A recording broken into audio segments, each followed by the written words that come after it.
little bit about our second guest today, Dan. Great to see you here as well. Okay, you are the president of the transportation. Okay, I've almost like I had it repeated several times to make it sound properly. And I know that Alliances works worldwide and it plays an important role. So, for those who might have never heard about you yet, could you please give us a quick overview of what the Alliance is, its history, and how it supports company like, let's say, like Brandy's here? Sure. We've been around for over 100 years. We've had numerous different names. Um, I think it was the initially the American Taxi Owners Association, and then it became the National Association of Taxi Owners back in the early 1900s. But that acronym NATO soon became much more Occupied? familiar to another organization, and became the American Taxi Association, and then as the footprint expanded internationally, became the International Taxi Association, and then in recognition of the expanding parameters of motor vehicle for hire, it was changed several decades back to the Taxi Limousine Paratransit Association, and then in 2000, I want to say it was 2017, really in kind of the real recognition of how the industry is really going, we just became the Transportation Alliance in recognition that there really are not taxi companies and NEMT companies and microtransit companies. There's everybody doing a little bit of everything. Mhm. We are a provider centric organization. Um, we obviously have had a lot of interesting. Um, I don't want to say challenges, but I will say challenges. In the few years, I mean, Uber put a big dent in the taxi market, and that was the strongest part Yes. of our membership at one point. COVID didn't do anything to help.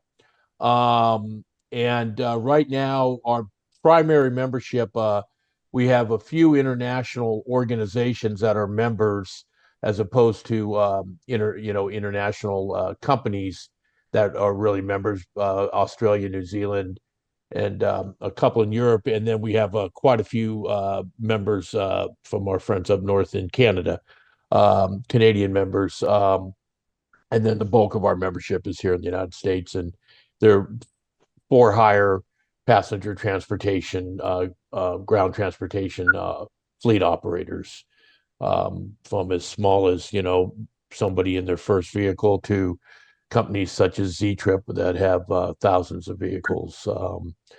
And so we really represent the interest of the operators and the providers. That's amazing. But how did you personally get involved in this, How did I get mobility? involved? Yes. So I had a prior career in finance and mergers and acquisitions, right up until 2008. Anybody who was around in 2008 might remember there Oh, was a little yes. upheaval, in the financial markets, and I soon found myself needing to get a new career. And I had been advising companies for years on buying and selling companies, and turning over companies. So I thought, well, let me see if I can put into practice what I've been getting paid to advise people to do for years. And so I decided to start my own business. My background had kind of told me that I wanted to get into an industry in which the technology had not been readily adopted, in which it was highly fragmented, and that had a market play to the aging baby boomer population. And without really realizing it at the time, that defined the non-emergency medical transportation to a T at the time. Hmm. Everything was being done on paper. It was small mom and pop companies, and obviously the aging population was going to be key. So I got into NEMT, um, and immediately thought, okay, I've got to find out other people who are doing this, and I've got to find out better ways to do Hmm. things. Did a little, this is 2010, so there was no Chat GPT or anything, and Google was kind of in its infancy form. But I did some searching, and found the Transportation Alliance TLPA at the time, and it was really the only organization I could find that had any members who did non-emergency medical transportation, and so I got involved because I knew that I just needed to be able to talk to other people because I wasn't going to be coming up with unique problems, and I didn't want to be reinventing the wheel constantly. So if I could learn from others and share ideas with others, that's what I want. So that's how I got into the Transportation Alliance. That was in 2010, and have been pretty active on committees, heading committees on the board of directors. And like any organization, if you stay around long enough, show up at enough meetings, eventually you get elected president. And so this year is my term as president. Okay. Wow. Uh, that was a good way. I'll definitely remember how to do it myself at some point, probably. Would Easy need that. Cool. Okay. But Dan, part. I'm sure you've heard similar stories as well. From the point of TTA, what helps local companies succeed even in markets that are dominated by big tech platforms? Well, it's interesting. I think since the introduction of Uber, and it's fine. I was living in San Francisco back in the early 2000s. I remember my black car driver that I used all the time telling me about this new app Uber and how it was going to be the best thing that ever happened to him. And I remember the early days of Uber. But I think since the introduction of Uber, there's been a settling sort of the waters a little bit, and there is a recognition of a couple things. One, it's a big market, transportation. There's a lot, it's a very big pie, and so you know you can get a slice of the pie. And I do think that the introduction of the technology that Ubers and Lyfts and other TNCs have expanded the market. It's made the market bigger. So, your slice of the pie is smaller, but it's in terms of the whole, but it's a bigger piece. But I also think, people have kind of settled down, and there are going to be people who say, "Hey, I want the cheapest route possible, the cheapest, fastest route possible." And they're always going to go with the cheapest, fastest route possible. Hmm. I was, as you can tell from my gray hair, it was a long time ago, but I was in my 20s once, and those were decisions I made. Living in New Orleans, hey, I just want to get home, and the cheapest, fastest way possible, right? Yeah. Um, but there's also a recognition that, hey, if you want a little more, you you're not going to get that necessarily from a big company. If you want that security, you may not get, you may get it with a local company. So I think, there was the big push. Everyone went that way. It really crushed the taxi market. Now the taxi market's come back. In fact, we're having next month in Mobilize, our final presentation is a fireside chat of actually one of our big operators out in Los Angeles and Uber and the local regulator from Los Angeles, who are going to talk about the partnership that they formed now with Uber, where they're an essential part of the Uber ecosystem within Los Angeles. So, 10 years ago, if I had proposed, let's have a session where we talk about working with Uber to our members, it would have been the shortest presidency in the history of the TTA. But Uh-huh. things have changed, and so it has had an impact. There is no doubt about it. But it's also opened people's awareness over the past few years that companies such as Brandy's offers a different service. And yes, they may not be able, and they may. I don't. I've not spent a lot of time on the other side of the falls in Niagara, but Uber may be able to get there just a little bit faster. Because they might have more cars in the market. But there's a trade-off that some people want to make and some people don't. So that's been that's been a big piece. And as it applies across, beyond just taxi in the Mhm. NEMT world, uh, where people are making decisions for other passengers, right? Now, if I make that decision, if I decide, hey, I'm going to jump into, XYZ transportation service, I've made that decision for Dan Reid, and I bear the consequences. If I'm making that decision for somebody who I have a fiduciary responsibility for, they're on a health plan that I'm in charge of, or they're in a nursing home that I own, or any number of things. People are realizing that, hey, you got to make sure you're dealing with companies that check all the boxes that you want for your passengers, because there is a difference. And 99.99% of the time it may not be a problem, but it's Mhm. that 1% of the time. And that's something we run into all the time in the NEMT world. We operate with best in class securement systems and best in class cameras and software in our vehicle, and I'm never going to be able to compete on a cost basis with somebody who's willing to cut corners. And 99% of the time, they're cutting the corners, may get person from A to B with no problems. But that 1% of the time, it makes a big difference if that person is your loved one or your family member or you. So that recognition, I think, is starting to level out the playing field a little bit and opening up a lot of opportunities for local companies that are willing to do more than just, as we say, unlock the door and get in the car, right? I mean, Yes. that's not what it sounds like Brandy's company does. That's not what our company does. And if I want to compete on the, hey, unlock the door and get in the car, then I've got to be quicker, faster, and than everybody else. But if I want to compete on that extra service, my mom is 95 years old, and she just quit driving like 3 years ago, which I kept telling her, Mom, my business is about driving the elderly folks, and you're Mhm. still driving at 92.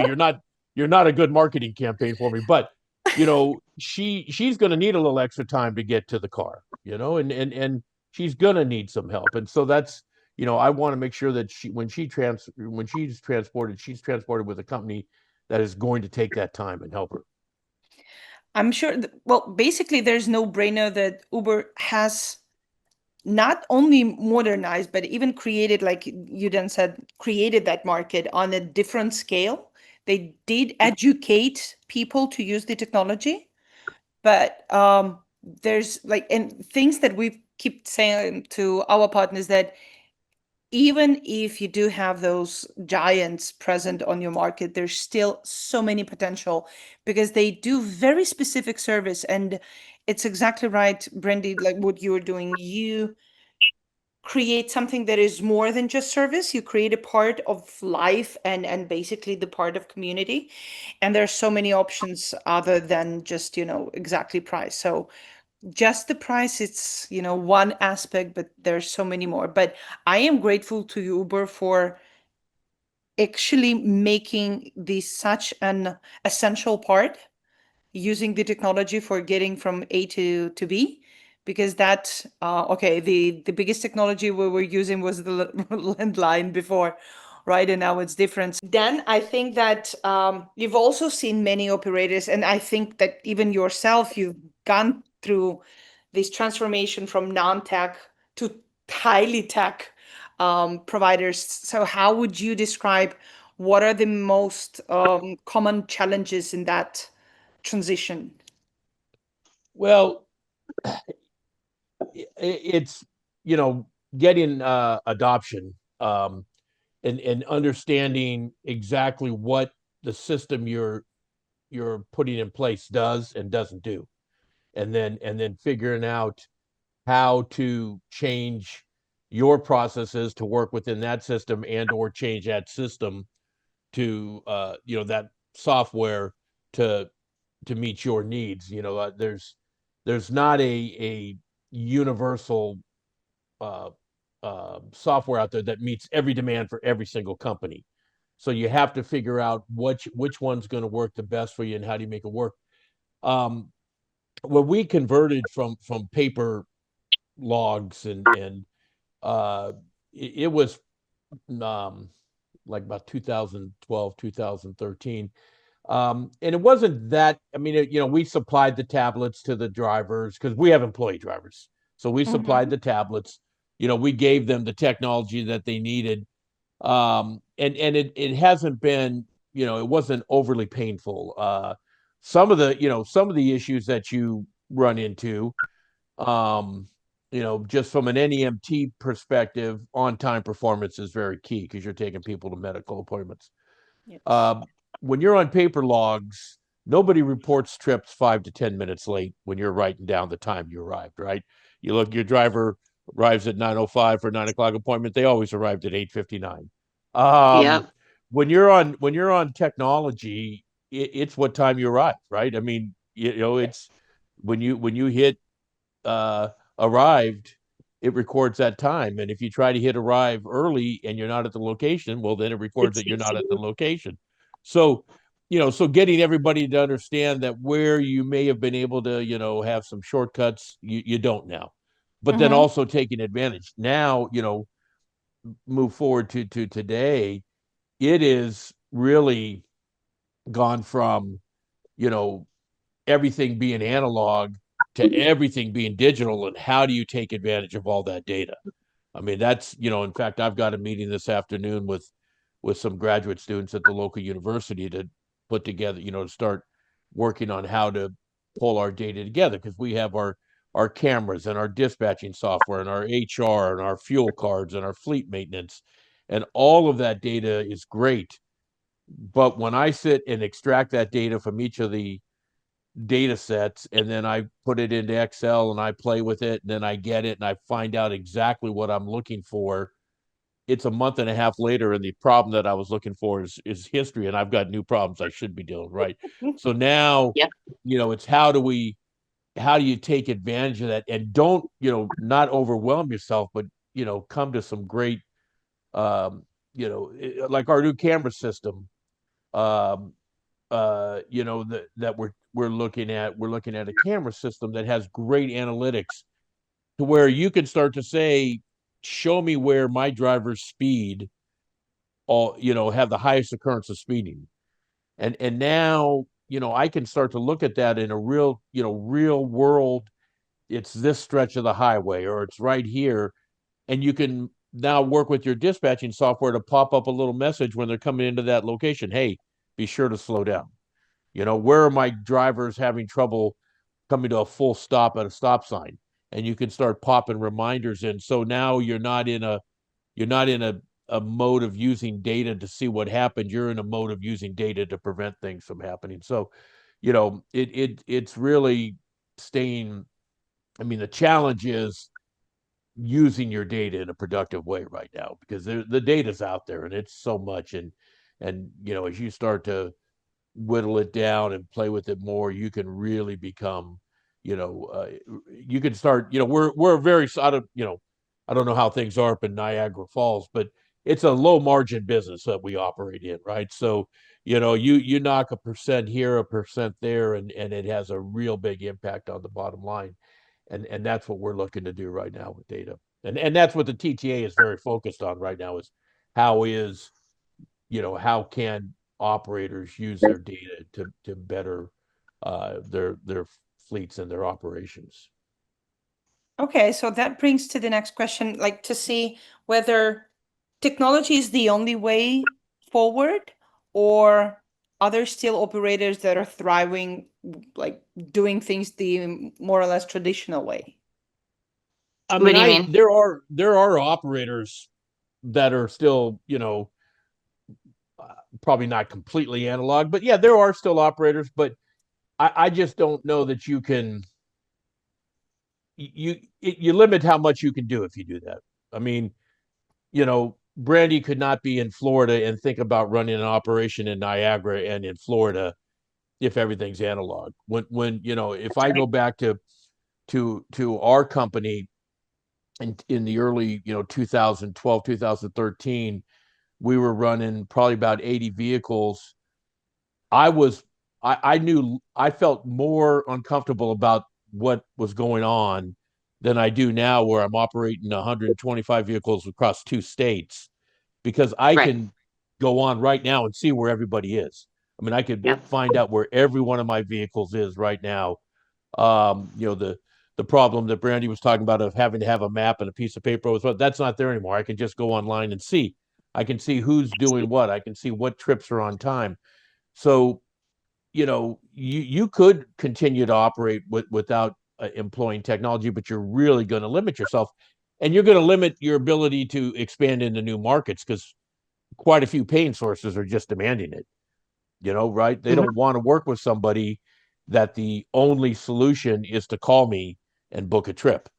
They don't want to work with somebody, that you have to fax me your trip request. People want to, that's, again, we go back to what we talked about. What did Uber and Lyft bring to the world? They brought that desire to have that. And for a long time, there were a lot of people who thought they were the only ones who had that. Well, that's not true. You can be a taxi company in Niagara Falls. You can be an NEMT company in Hattiesburg, Mississippi, or anywhere in the country and have pretty much that same technology that Uber and Lyft have in terms of that Yep. ability to do that. And so if you want to be able to expand, if you want to go into other markets, if you want to not be just relying on, the people who know you got to employ technology these days. Thank you. That reminded me. I have a 16-year-old son, and a few years back, he asked me, Mama, what is a fax? And when I started describing what a fax was, he was like, what do you mean sending a paper? He actually thought that it was something that would send an actual piece of paper somewhere else. That was so. Right now, I cannot imagine the world without the technology moving forward. And the thing is that the newest generation, they don't even know how to do it any other way than on their phones. And okay, but let's now look a little bit more globally, move, like, zoom out a little bit. So, Dan, can I ask you to? I'm sure you have tons of team members that analyze so many aspects of the industry, the trends, and everything. So, what are those main trends and shifts that you're seeing right now, especially that would affect the small or mid-sized operators? Well, I'd say the biggest trends are trend. Diversification, right? You Okay. you can't just be a taxi company anymore. You can't just be an NEMT company. One of the past presidents uh, for the Transportation Alliance, a guy by the name of Tom Arrighi up in Massachusetts. He told me early on. He said, Dan, if you're looking out your window and you see a car go by and somebody's sitting in the back seat, you should ask yourself, why isn't that my vehicle? And he said, and it doesn't matter what they're doing. You should ask yourself, why aren't I doing that transportation? And so that is a trend. And that's, again, why the Transportation Alliance went from TLPA to the Transportation Alliance. So that, hey, you can do everything, someday, you can do microtransit and you can be doing NEMT because now you have the software to do all that. Um, the obviously how AVs and autonomous vehicles are going to impact the industry is a big one. But I was just at a conference in Nashville last week, International Association of Transportation Regulators, and a lot of the discussion wasn't that it's going to completely replace. Because first off, no one really knows. Is it going to be the Waymo model where Waymo owns everything? Is it going to be more the Tesla model where you own the vehicle? No one knows what model is going to take place yet. But I was talking. One of our drivers, Mary Jones, she won the IATR Driver of the Year, and so she was at the conference with me. And of course, the driver starts hearing about autonomous vehicles, and they're like, "Hey, that doesn't sound great for me." But I said, "But think about it, Mary. You transport people to and from medical appointments, and some of what you do are elderly people or some behavioral people." I said, "If you were an autonomous vehicle, you would still be there, but now you could focus on the patients and you're not focusing on driving and the patients.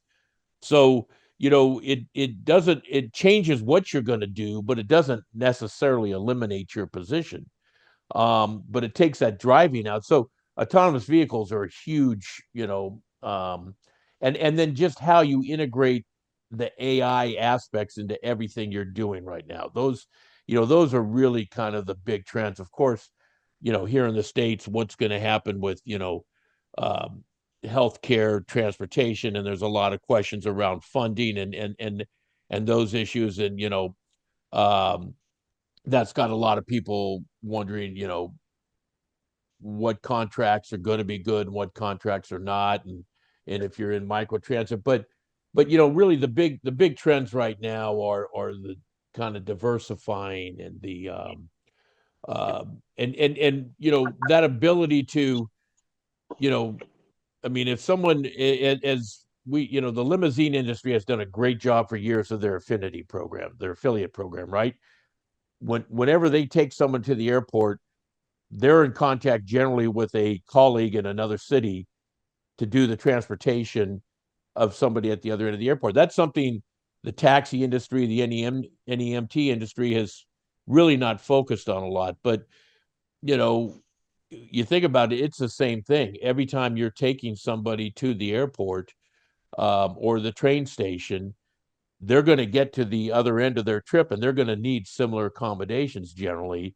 And so now with the technology that's available, it's a lot easier to have a colleague, uh, say in Florida, that I can, hey, reach out, Brandy, I've got a passenger who's flying in, do you have a capability to pick them up at the airport? I got somebody who's just got married and they're honeymooning at Niagara Falls. Do you have, can you pick these people? Those sort of things are really starting to expand the global reach and the footprint of small operators, even if you're just in a small town in Mississippi. But that requires sort of a different vision because it has been sort of traditionally and expected to see each other as a competition, even if located in different locations. But now understanding that, and that's brilliant what you're sharing, seeing that you can no longer view each other as a competition per se, but rather as cooperation where you can both benefit. The win-win scenarios are there, but it just requires, to sort of see that. That's absolutely true, and I would say that is, if there's one thing about the Transportation Alliance that to me is one of the biggest benefits, is the networking opportunities, the ability on a monthly basis to get on one of our steering committee calls, or at our live functions or our webinars, to network with people, talk to people, and understand. Again, it goes back to, the pie is so big, you can't do it all, right? Yeah.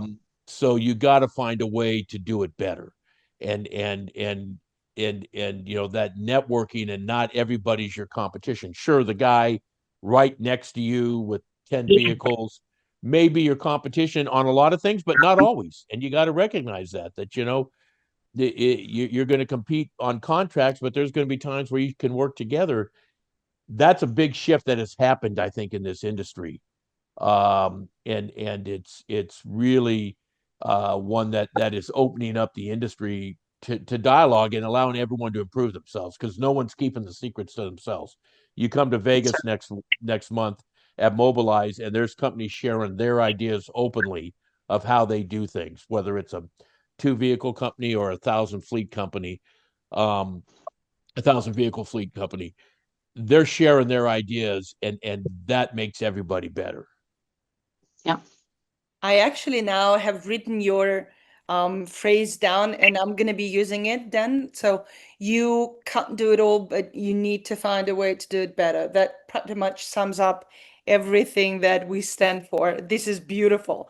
But also, apart from networking, you've mentioned regulations. You visit the conferences on regulations. How does TTA helps members stay ahead of, or at least in line of, new policies and compliance requirements? So we have a lobbying arm, a Mhm. pretty strong advocacy arm. We have a PAC, a political action committee fund, and we every year set out. In fact, we have a call later this afternoon, our government relations committee, and we set out our agenda. And it is things we'd like to accomplish, things we'd like to make sure don't get accomplished, and things that that pop up along the way. So that committee, and we have a lobbyist, a full-time lobbyist in Washington D.C.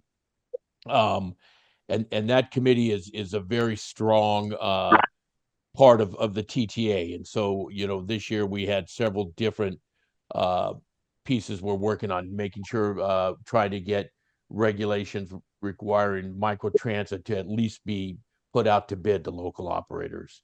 We spent a lot of time early in the year making sure that NEMT was people understood the importance of NEMT and Medicaid funding, because that obviously was a big issue in the states here early on.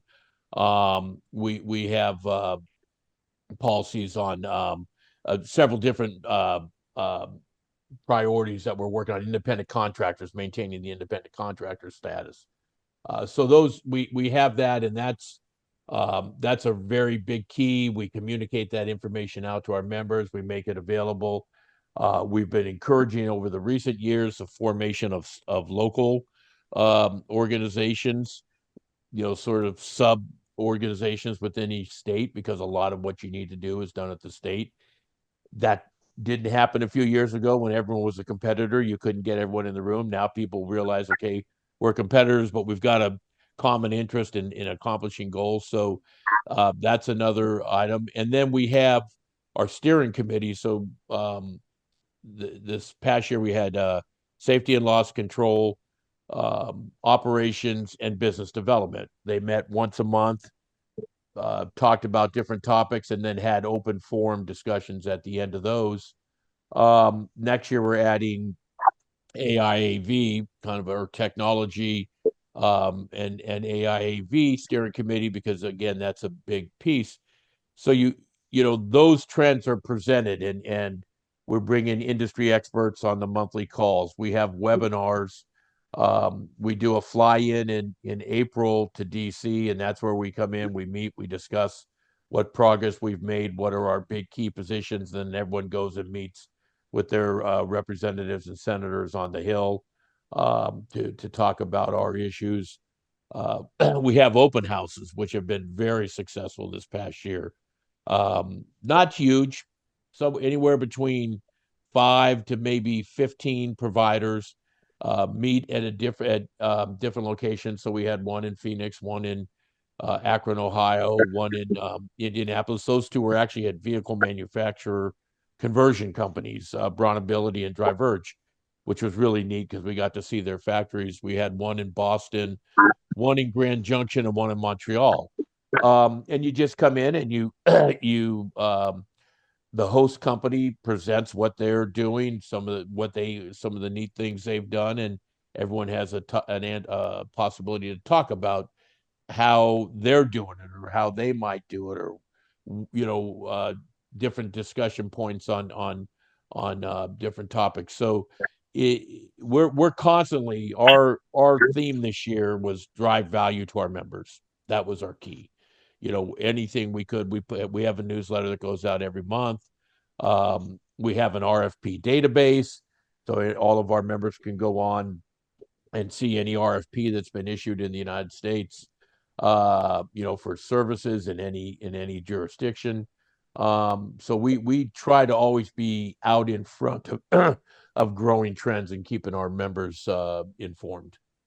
Wow. Okay. Sounds like TTA is sort of also multitasking on a different scale, becoming like business advisor, lobbyist, industry therapist, networking organizer, and maybe part-time peacekeeper. Yeah, you know it's a very active organization, and again, it's member driven. So it's not a trade association that's basically, the whole industry it is fleet owner driven, and so it allows us to really keep our focus. We do a lot, but we have a focus on fleet operators. And they're not everybody agrees on everything, right? I'm an employer based company. For me, independent contractors are not a big issue because I don't use them, and in fact, it's sometimes it's almost harder for me to compete with companies that have independent contractors. But it's such a big key part of our industry that as an association, it is one of our core values, one of our core, missions is to preserve independent contractors. That it's an area where, okay, I say, that it doesn't, it's not important to me, but it's important to the industry, and so we focus on it. There's other areas where, on the NEMT side, we want to make sure everyone has good, solid background checks and training. Not everybody necessarily wants to have that, but they know that that's really the right thing. And so, when we advocate for it, everyone gets on board with it.